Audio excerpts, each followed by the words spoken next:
ഗുരുവായൂർ ക്ഷേത്രോത്സവത്തിന് ആരംഭം കുറിച്ചുകൊണ്ടുള്ള ആനയോട്ടത്തിൽ വിജയം കൈവരിച്ച് കൊമ്പൻ ഗോപി കണ്ണൻ. ഇത് 9ാം തവണയാണ് ഗോപി കണ്ണൻ ഒന്നാമതെത്തുന്നത്.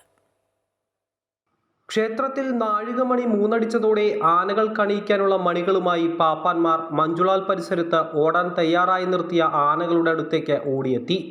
മണികൾ ആനകൾ കണിയിച്ച ശേഷം മാരാർ ശംഖൂതിയതോടെ ആനകൾ ക്ഷേത്രം ലക്ഷ്യമാക്കി ഓട്ടത്തിലായി. ക്ഷേത്രഗോപുരത്തിലേക്ക് ആദ്യം ഓടിയെത്തിയ ഗോപികണ്ണനെ വിജയിയായി പ്രഖ്യാപിച്ചു. ഓട്ടത്തിന്റെ തുടക്കം മുതൽ ഗോപികണ്ണനായിരുന്നു മുന്നിൽ.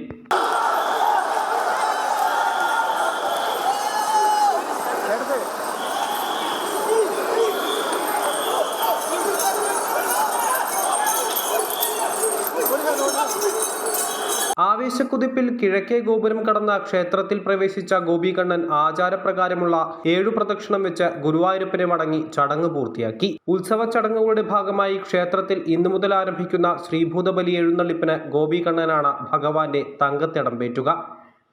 അമൃത ന്യൂസ്, തൃശൂർ.